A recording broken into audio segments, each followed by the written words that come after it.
तो हाय दोस्तों, welcome back to this video. और आज की वीडियो में हम देखेंगे कि एक ड्राइव के अंदर थ्रूपुट और आईओप्स क्या होता है। इसको एक एग्जांपल से समझते हैं। एग्जांपल के तौर पे हमने यहाँ पे एक वर्चुअल मशीन बनाई है जिसके अंदर हमने एक यूट्यूब के एप्लीकेशन को होस्ट किया है। मतलब जो भी यूजर्स अगर यूट्यूब एप्लीकेशन होस्ट करना चाहते हैं तो वो एप्लीकेशन होस्ट है इस वर्चुअल मशीन के अंदर, और यूजर्स इस वर्चुअल मशीन के एप्लीकेशन होस्टिंग परफॉर्मेंस या कैपेसिटी के थ्रू यूट्यूब के एप्लीकेशन को सर्च या फिर ब्राउज या फिर यूज कर सकते हैं।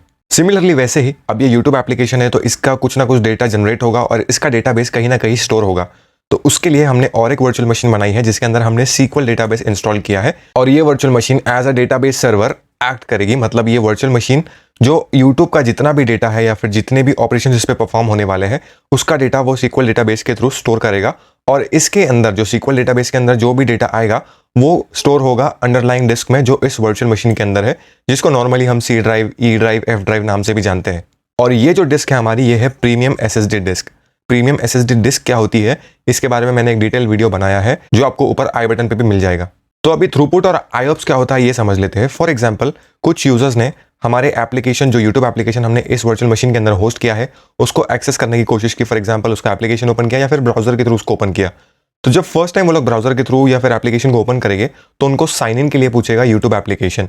तो ये यूजर्स अपना क्रेडेंशियल जैसे कि यूजर नेम और पासवर्ड एंटर करेंगे उस पेज पे। तो जब ये user name and password enter कर रहे हैं उस पेज पे तो बट ऑब्वियसली कुछ ना कुछ हरकत हो रही है या फिर कुछ ना कुछ ऑपरेशंस परफॉर्म हो रहा है उस पेज पे, इस एप्लीकेशन के अंदर। तो वो जो भी यूजर्स जितने भी user name and password enter करेंगे उसका कुछ ना कुछ ऑपरेशंस का डेटा जनरेट होगा जो यूट्यूब एप्लीकेशन के बेसिस पे हो रहा है, और ये यूट्यूब एप्लीकेशन अपना जो डेटा है वो SQL डेटाबेस के अंदर स्टोर करेगा। सेकेंडली, जब ये यूजर लोग एप्लीकेशन में लॉगिन हो जाते हैं उसके बाद वो फॉर एग्जांपल सर्च करते हैं कि यूट्यूब को कि give me latest trending songs in 2024। तो अब यूट्यूब क्या करेगा, अपने डेटाबेस के अंदर जो भी लेटेस्ट ट्रेंडिंग सॉन्ग्स अवेलेबल हो गए 2024 के अंदर, वो डेटाबेस के थ्रू यूट्यूब के पेज पे वापस से डिस्प्ले करेगा, और यूट्यूब एप्लीकेशन अपने यूजर्स को डिस्प्ले करेगा अपने पेज पे जो यूजर्स सर्च कर रहा है या फिर देखने की कोशिश कर रहा है। तो ये जितने भी ऑपरेशंस, जितने भी एक्शंस परफॉर्म हो रहे हैं इस टाइम के दौरान, तो उसको कहा जाता है आईओप्स। आईओप्स का फुल फॉर्म होता है इनपुट आउटपुट पर सेकेंड। मतलब जितने भी ऑपरेशंस परफॉर्म हो रहे हैं पर सेकेंड के बेसिस पे उसको आईओप्स कहा जाता है। और परफॉर्म किस तरीके से हो रहा है, इवेंचुअली ये ड्राइव पे हो रहा है, क्योंकि SQL डेटाबेस का जितना भी डेटा है वो इवेंचुअली एक अंडरलाइंग डिस्क पे सेव होता है। तो ये ड्राइव क्या कर रही है, ये ड्राइव अपने इनपुट आउटपुट पर सेकंड के बेसिस पे, उसकी कैपेसिटी के बेसिस पे SQL डेटाबेस को अपना लेटेस्ट ट्रेंडिंग सॉन्ग्स इन 2024 का डेटा प्रोवाइड कर रही है। SQL डेटाबेस एप्लीकेशन को प्रोवाइड कर रहा है और एप्लीकेशन यूजर्स को प्रोवाइड कर रहा है।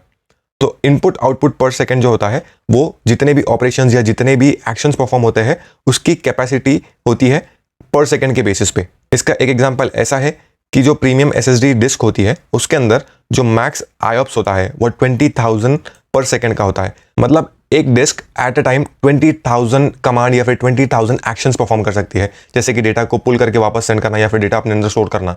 वैसे ही आईओप्स क्या होता है, फॉर एग्जाम्पल जितने भी यूजर्स एप्लीकेशन पे लॉगिन कर रहे हैं और लॉगिन करने के बाद उन्होंने जो latest trending songs in 2024 search किया उसमें से फॉर एग्जांपल उनको कोई सॉन्ग पसंद आ गया, तो अब उनको वो सॉन्ग डाउनलोड करना है। तो वो बाय डिफॉल्ट डेटाबेस के अंदर वो सॉन्ग सेव्ड है और एप्लीकेशन पे प्रेजेंट हो रहा है, और एप्लीकेशन यूजर्स को अलाउ कर रहा है कि वो सॉन्ग डाउनलोड भी कर सकते हैं।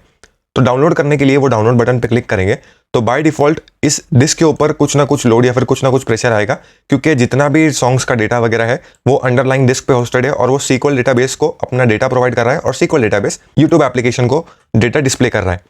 तो जो भी वीडियो डाउनलोड या फिर अपलोड वाले ऑपरेशंस होते हैं उसको कहते हैं, और थ्रूपुट परफॉर्म होता है MBPS के बेसिस पे। इसका मतलब ये रहेगा कि इस डिस्क की जो अपलोड या डाउनलोड की कैपेसिटी MBPS के अंदर है, उस MBPS के डाउनलोड या अपलोड की कैपेसिटी के बेसिस पे यूजर्स यूट्यूब के थ्रू डेटाबेस के अंदर जो भी डेटा रहेगा जो उनको डिस्प्ले हो रहा है उसको डाउनलोड या अपलोड कर सकते हैं। अब एग्जाम्पल के तौर पर जो प्रीमियम SSD डिस्क है उसके अंदर जो मैक्स थ्रूपुट होता है वो 900 MBPS का होता है। इसका मतलब ये है कि ये disk at a time 900 MBPS की कैपेसिटी के बेसिस पे जितने भी यूजर्स है उनको अपलोड या डाउनलोड करने की कैपेसिटी प्रोवाइड करता है। तो उम्मीद करता हूँ आपको ये वीडियो समझ आया होगा। अगर आपको कुछ डाउट है तो आप कमेंट सेक्शन में कमेंट करके बताइए। Thank you very much.